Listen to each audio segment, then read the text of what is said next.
Les 14, 15 et 16 octobre 2005, Châlons-en-Champagne était le lieu des premières rencontres ufologiques européennes. Un exposant m'a proposé de venir en tant que visiteur, je suis venu en tant que cinéaste. Peu importe mes croyances sur le phénomène OVNI, je voulais surtout savoir qui sont ces ufologues, ces exposants et le public. Néophyte dans le domaine, je me laisse guider par mon instinct. Ma première rencontre me conduit à Ghislain Sanchez, créateur d'un site internet, la Centrale Ufologique. Pour rendre les choses plus claires, mes objectifs plus clairs, j'ai créé la Centrale. La Centrale Ufologique, c'est un réseau qui se veut international, qui a fonctionné uniquement par le biais d'Internet. Et l'objectif, c'est de pouvoir centraliser à la fois les témoignages, mais aussi les ufologues. Pas les regrouper tous en leur dictant des règles et des lois, mais leur permettre de pouvoir être en relation les uns avec les autres, pouvoir travailler en commun sur une enquête, sur une affaire. Si une association est située par exemple dans la Marne et n'a pas de membres situés en région parisienne et qu'un témoin de la région parisienne vient leur faire état d'une observation, plutôt que de garder cette observation sur papier et pas pouvoir la traiter parce qu'ils n'ont personne sur place, ils contactent la centrale. La centrale vérifie s'il y a une autre association inscrite pour la région parisienne. Si tel est le cas, elle contacte cette association qui va mener l'enquête terrain. Comme ça, on a deux associations ou deux ufologues qui vont mener en parallèle une enquête. Ensuite, on recoupe tout ça à la centrale, ce qui fait qu'on obtient 3 rapports, voire 4, à savoir un rapport pour chaque association ou chaque ufologue, un rapport pour la centrale et un rapport qu'on remettra aux témoins. Comme ça, ça permet de ne pas perdre des témoignages. Donc des descriptifs, des descriptions, tout élément qui pourrait nous permettre de réussir à comprendre un peu plus le phénomène. J'insiste surtout sur le fait de ne pas perdre le témoignage. Parce qu'un témoin qui va parler à un ufologue en étant isolé, cet ufologue il va faire tout ce qu'il va pouvoir faire. Il va certainement contacter des collègues qui sont ailleurs. Mais disons que c'est plus délicat. Et puis il n'est pas sûr du suivi, il n'est pas sûr du résultat. Si une chaîne nationale devait interviewer un ufologue, mais que cet ufologue est isolé de par son domicile, cette personne va donner ses propres statistiques. Après, on va se retrouver avec le même genre de statistiques qui avait été établi par le CEPRA, avec M. Velasco, au CNES, qui, lui, était seul à devoir traiter tous les procès-verbaux de gendarmerie. Étant seul, il ne pouvait pas tous les traiter. Il ne pouvait pas mener d'enquête pour tous les témoignages. Mais le fait est qu'il a quand même fait des statistiques par rapport à ce qu'il a pu traiter. Il a quand même retiré 9% de cas qui restent inexpliqués. Donc c'est énorme par rapport au peu de témoignages qu'il a pu exploiter. Donc si on peut éviter de perdre des témoignages et donc de faire de réelles statistiques qui tiennent la route, c'est pas plus mal. Par un système comme ça, tout le monde est sûr d'avoir un résultat. Parce que vous avez vent d'un témoignage, vous êtes ufologue, vous faites partie d'une assoce ou non. Vous avez le témoignage, vous pouvez déjà le traiter vous, mais vous avez besoin d'éléments complémentaires. Là, vous le communiquez à la centrale, et la centrale le répartit avec tous les autres agents, toutes les autres personnes adhérant à ce système de réseau. C'est un réseau qui se veut international. Alors, il débute, il n'a qu'1 an. Une nouvelle centrale a ouvert au Québec. Elle n'est pas encore très grande, il faut le temps. Il faut le temps aussi déjà de la connaître et de voir quel travail on peut vraiment effectuer. Et si on étend ce système à tous les pays, en ayant une centrale par pays qui fait la même chose dans chaque pays, si toutes ces centrales sont en communication, vous imaginez un peu le temps qu'on peut gagner. Première approche intéressante qui donne envie d'en savoir plus. Lorsque j'ai dit que j'allais faire un film sur des ufologues, j'ai eu le droit à toutes les remarques dont la plus cliché. « Tu vas rencontrer les martiens ?» me disait-on. En place lieu de martiens ou autre entité extraterrestre, je n'ai rencontré que des terriens, aussi humains que le commun des mortels, comme Jean-Charles qui m'avait proposé de venir en tant que visiteur. J'ai fait vraiment réellement mes premiers pas dans l'ufologie en faisant la connaissance en 1988-89, à l'époque où j'étais au service militaire, de Jimmy Guilleux, qui était un des pionniers de l'ufologie en France. Et j'ai fait donc sa connaissance au travers de ses romans, et surtout en particulier Ibi Alerte Rouge, dont le livre est exposé sur le stand. Et donc je l'ai contacté directement. Et bon, on a lié facilement amitié. Et j'ai travaillé avec lui pour faire des montages un peu vidéo. Et ensuite, je l'ai accompagné jusqu'à sa disparition au début de l'année 2000. Actuellement, je continue toujours à aller dans certaines réunions ufologiques, et du moins dans le sud. Et je me suis investi complètement pour participer donc aux premières rencontres ufologiques de Châlons-en-Champagne qui se déroulent pendant ces 3 jours, 14, 15 et 16 octobre 2005. Si je n'avais pas eu un stand directement, je serais venu en tant que visiteur. Lorsqu'on débute dans l'ufologie, on est un peu enthousiaste et on s'investit beaucoup, et on peut dire que vraiment ça prend beaucoup de temps dans ses loisirs, quand vraiment on est passionné, et même quelquefois dans sa vie privée. Bon. Et ensuite, lorsque les années passent, si on veut éviter d'être blasé, comme ça peut arriver à certains, je pense qu'il faut rester terre à terre en étudiant le phénomène, ne pas trop faire en sorte que ça prenne le dessus justement sur sa vie privée, sur ses loisirs en général. Voilà. À partir de là, on peut facilement gérer sa passion d'ufologue. Je ne peux pas me considérer comme un ufologue à part entière, dans le sens où je n'enquête pas, je ne vais pas sur le terrain, où je n'écris pas de livres, où je ne fais pas de recherche personnelle comme font des ufologues qui se donnent entièrement à ça. Donc je me considère comme un ufologue collectionneur, hein, voilà, ou un collectionneur en ufologie. Ces rencontres, c'est quand même une réussite. Pour ça, je pense que c'est une première, et je pense que Alain Blanchard, qui est responsable de l'association Vlimarne, et Gérard Lebas, on peut vraiment les féliciter pour ce qu'ils ont contribué à faire, et c'est vraiment une réussite. Une première en Europe. Il fallait que je rencontre Alain Blanchard et Gérard Lebas, les créateurs de ce nouveau concept. Pas facile, mais j'ai fini par les coincer le temps d'une interview. L'idée était de rencontrer, de faire des rencontres européennes, de réunir toutes les associations, les ufologues, les maisons d'édition, les éditeurs, les scientifiques également, dans un seul lieu de rencontre pendant ces 2 jours, pendant 2 jours et demi. Et il fallait trouver l'endroit, bien sûr, et quel est l'endroit le mieux adapté, moi ce que j'avais pensé, donc le parc d'exposition de Châlons-en-Champagne. On peut accueillir beaucoup de monde. J'en ai parlé donc à Gérard Lebas, je lui ai demandé est-ce que tu peux m'aider sur ce projet-là. Il m'a dit tout de suite oui, ok, et on a lancé donc ce projet. C'est la première fois, moi j'ai jamais organisé une chose comme ça. C'est vrai que c'est assez lourd, parce qu'il y a un gros enjeu quand même, il ne faut pas se leurrer. Il faut quand même une logistique importante, il faut le lieu, il faut les stands. Gérard fait une très grosse communication, et c'est vraiment grâce à Gérard si on a tout ce monde-là. Ça c'est clair.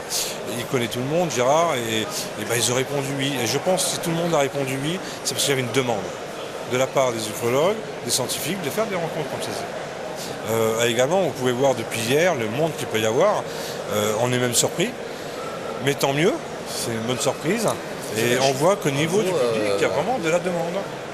Il y a de tout, sceptiques, curieux, passionnés, il y a vraiment de tout. Tous ces gens, ces visiteurs, sont-ils là pour se convaincre de leur croyance ou de leur scepticisme? Je suis allé leur poser la question. Je n'ai jamais rien vu de concret, donc je sais pas. Il faudrait que je voie pour croire vraiment, disons. J'imagine qu'il y a peut-être quand même quelque chose. Mais pour dire j'y crois fermement, je verrai, je dirais bah oui, d'accord. Je découvre aujourd'hui, ce week-end, je découvre un petit peu tout ça. Voilà. Donc j'ai fait un peu le tour et on verra. Sceptique. On sait pas. J'ai pas trop d'opinion en fait. Bah, je sais pas. On est comme ça pour voir, mais pour l'instant, ça fait pas longtemps qu'on est là, on essaye de se faire une opinion. Mais pour l'instant, pas d'opinion, je sais pas. Encore sceptique. Encore sceptique. Ouais, tout à fait, bien sûr. D'accord. Plutôt plus sceptique que croyant, oui. Non, je ne crois pas du tout. Ah, vous y croyez pas du tout? Non. Après, il y a des photos qui laissent supposer. Mais non, moi personnellement, non, je ne crois pas. Pas à un comme une photo, Bush en train de serrer la main à une alien, machin. Bah, aujourd'hui, on fait ce qu'on veut hein, avec l'informatique, hein, c'est clair. C'est plutôt gros. Vous voyez, vous, en train de serrer la main à un extraterrestre? Alors, croyant ou sceptique? Ouais. Je sais pas, on verra le jour où j'en verrai un, je vous dirai. Hein. Mais là. Là, ni croyant ni sceptique, entre les deux. Hein. Entre les deux, Saint Thomas. Je crois que ce que je vois, mais je suis pas obtus, donc j'écoute. Et je vois. Convaincu. Les convaincus. Je pense qu'il y a un phénomène qui existe, qui est inexpliqué. Maintenant, l'explication, c'est un peu plus compliqué. Pourquoi devrais-je être sceptique? Pardon? Je suis ici parce que je suis croyante. On a vu des tas de gens... Vous en avez beaucoup de sceptiques. Les sceptiques, ce sont ceux qui vont devenir encore plus croyants que moi, croyez-moi. Je reste quelque peu étonné devant le nombre de sceptiques comparé au nombre de croyants. Un athée va-t-il à l'église pour se convaincre de la non-existence de Dieu? Mais revenons plutôt aux rencontres ufologiques et aux petits tracas plus terre-à-terre des ufologues. Comme le conflit des générations, par exemple. Stéphane nous explique. Bon, le but principal est d'essayer de regrouper des jeunes passionnés avec des anciens ufologues afin que ces jeunes passionnés puissent apprendre entre guillemets les ficelles du métier. Pour quand ces jeunes passionnés arrivent sur le terrain, ne puissent pas faire ou répéter les mêmes erreurs que ces ufologues ont fait dans le passé et partir sur de bonnes bases. Parce qu'il faut bien se dire aussi qu'un jour, quand les ufologues actuels ne seront plus là, qui c'est qui prendra la relève si ce n'est pas les jeunes? Beaucoup d'ufologues présents ici, en tout cas à Châlons, sont pour ce que je crée. Par contre, il fut un temps, notamment l'année dernière, où il y a 2 ans, quand j'étais en plein de créer ça, où j'ai eu droit à des petits accrochages, entre guillemets, j'en ai eu carrément qui m'ont dit pourquoi des jeunes? Qu'est-ce que vous voulez faire avec des jeunes? Dans 60 ans, monsieur, quand vous serez décédé, qui c'est qui prendra la relève si ce n'est pas les jeunes? Donc c'est pour ça que je voulais créer, pour prendre la relève aussi, un petit réseau de jeunes passionnés en contact avec des ufologues anciens, nouveaux, qui ont beaucoup de terrain derrière, pour qu'il puisse y avoir une transmission en fait, de savoir, de connaissances, pour que la relève soit opérationnelle entre guillemets. Quoi. Voilà. J'ai la chance d'être parti avec des ufologues de terrain très sympathiques, très ouverts, qui me soutiennent dans cette démarche. Mais à l'inverse, il y en a quelques-uns qui vont... Alors de cette rencontre ufologique, en fait, moi ce que j'en tire, jusqu'à maintenant j'en ai tiré du positif. C'est-à-dire que pour mon organisme personnellement, j'ai vu des gens intéressés, beaucoup de questions, beaucoup de personnes qui trouvaient que c'était très bien de faire ça, parce que c'est ce qui manque. J'ai eu droit aussi à des personnes ufologues qui sont venues, qui me soutiennent aussi. Sinon, pour la rencontre en elle-même, beaucoup de passionnés, beaucoup de curieux surtout. Et non, plutôt positif. La presse locale en parle positivement. La presse nationale en parle moins positivement. Mais bon, ça, pas trop y changer. Positif. Et puis on verra ce que ça va nous donner dans l'avenir. L'impression que je retire jusqu'à présent, c'est cet immense plaisir qu'éprouvent ces ufologues à se retrouver entre eux. Les débats et les idées fusent de toutes parts, il règne une ambiance agréable et bon enfant. Mais il y a aussi tout le côté scientifique à ne pas rater. Hélas pour moi, rencontrer un de ces scientifiques de la quête du Saint Graal et filmer les conférences n'était pas mon but. Ces rencontres ont 2 objectifs. Un objectif de l'information du public via ce que font toutes les associations. Toutes ces associations sont libres de présenter les images qu'elles le souhaitent. Par contre, nous avons un secteur qui est beaucoup moins visible, c'est la recherche. Et la recherche, comme je l'ai déjà signalé tout à l'heure, c'est quelque chose qui se fait dans des conditions sereines. Donc vous avez un comité qui se réunit à l'heure actuelle, c'est un colloque.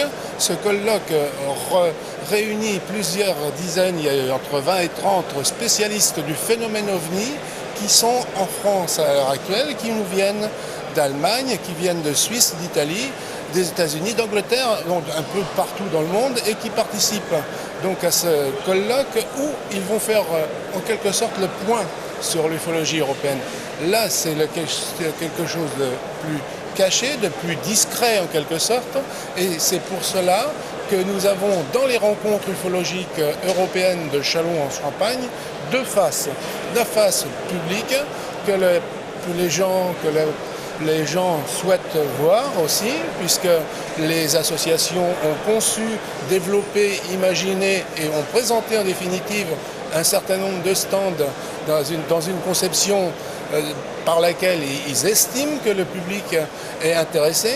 Donc ça, c'est cette face d'information générale, plus donc la face cachée qui est la recherche. Donc vous aurez un extrait, un compte-rendu à communiquer dans la journée de demain.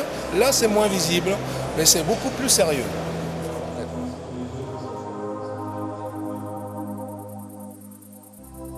Le soir, à l'auberge de jeunesse, Jean-Michel, un autre exposant, me donne son avis sur les conférences scientifiques un peu trop privées à son goût.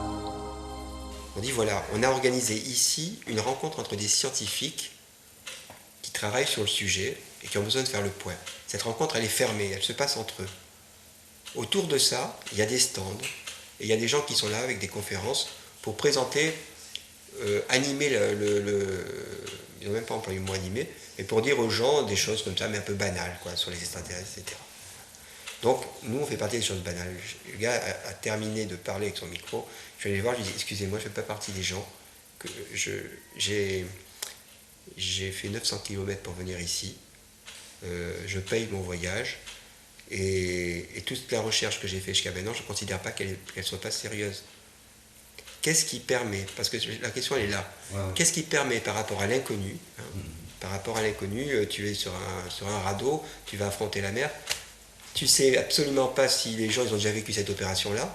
Est-ce que nous on sait comment on va rencontrer des extraterrestres? Est-ce qu'on le sait déjà? Est-ce qu'on le sait que c'est la personne qui va avoir son diplôme de l'université machin ou qui travaille dans tel truc qui est plus habilitée à cette rencontre qu'un autre? C'est quelque chose. En fait, on ne connaît rien à tout ça. On est simplement des utilisateurs, et comme on est des utilisateurs, on est des utilisés. Dans le domaine de l'ufologie, à la limite, je veux dire, on se demande à la limite si ce n'est pas déjà les consciences extraterrestres qui organisent un séminaire ufologique pour nous préparer à rentrer chez nous tranquillement, quoi. Et à nous utiliser de la même façon qu'ils sont capables de beaucoup de choses qui nous dépassent. Il y a ignorance, une part d'ignorance de nos facultés spirituelles qui ne sont pas mises en avant. Dernier jour. Trop court pour poursuivre mes investigations. Encore quelques heures et tout sera fini. Ces premières rencontres ufologiques auront été une bonne initiative. J'y allais sans a priori et sans idée préconçue, à la rencontre de ces ufologues, parfois méconnus du grand public et souvent décriés par les médias. À quand une manifestation dans le genre? Bon, là, cette année, c'est en France. On l'a fait en France, à Chalon, bien sûr. Pourquoi pas qu'un pays voisin européen refasse la même chose dans 2 ans ou dans 3 ans. Sur maximum, c'est quand même une grosse organisation. Que ce soit les Allemands, que ce soit les Italiens, que ce soit la Tchécoslovaquie, j'en ai parlé tout à l'heure au docteur Joachim, etc. Pourquoi pas tous les 2-3 ans, je vais dire un petit peu comme un petit Jeux olympiques. Ça va permettre, c'est très important ça. Il faut qu'un pays voisin reprenne ça. Vous avez maintenant un concept qui a été développé sur les rencontres, des rencontres en tant qu'européennes. Il suffit maintenant de l'adapter à d'autres pays et donc de le réaliser dans d'autres régions. Et je pense que si le travail est fait sérieusement, ça devrait fonctionner. Et aux États-Unis ? Aux États-Unis, moi je n'ai jamais eu connaissance de manifestations qui ont regroupé pratiquement 100% des associations américaines. Je n'ai jamais eu connaissance d'associations, d'organisations américaines qui ont organisé quelque chose avec plusieurs milliers de personnes et qui n'ont pas fait payer l'entrée. Je n'ai jamais connu aux États-Unis une organisation qui a reçu plus de 200 personnalités de l'ufologie américaine en 3 journées même. Ça n'a jamais existé aux États-Unis. Je n'ai jamais connu une association américaine, une organisation américaine qui a présenté un concept similaire à ce qui a été fait à Chalon. Les Américains, nos amis des divers pays européens nous l'ont confirmé. Avant notre départ, j'interroge Christine, la gérante de l'auberge de jeunesse, et lui demande son avis sur le phénomène OVNI. Bon, je ne sais pas si j'y crois ou si je n'y crois pas, mais bon, je me pose des questions, savoir est-ce que ça existe, est-ce que ça n'existe pas, j'en sais trop rien. Je ne sais plus qui est-ce qui m'a dit que c'était un responsable de la sécurité de Chalon qui aurait vu, soi-disant, des ovnis aussi grosses qu'un terrain de football. J'ai dit, si lui il l'a vu, tout le monde aurait dû le voir sur Chalon, on aurait dû en faire un... j'ai pas été au courant, alors je sais pas si c'est... Pareil que c'est mis dans le journal, pas le journal d'hier ou d'avant-hier, il aurait vu 2 ovnis aussi grosses qu'un terrain de foot. Alors, bon, c'est vrai que je ne prends pas le journal, que j'ai peut-être pas été mise au courant, mais dans Chalon c'est quand même pas une ville si grande que ça, on aurait peut-être été au courant, non ? Alors je me dis, est-ce qu'il n'a pas eu des hallucinations ou je sais pas, je ne sais pas. Je me pose des questions. C'est la grande question. Voilà, pour moi c'est la grande question. Ils sont là, parmi nous, noyés dans la foule. Mais qu'ils soient croyants ou négationnistes, tous ces ufologues ont un point commun. Savoir ce que l'on nous cache. En tous les cas, une partie de l'équipe aura été fortement impressionnée. En ce qui me concerne, au terme de ces 3 jours, j'ai bien l'intention de poursuivre mes recherches dans le domaine de l'étrange. Ouvrez vos yeux, vos oreilles et surtout votre esprit. You shall know the truth, and the truth shall make you free.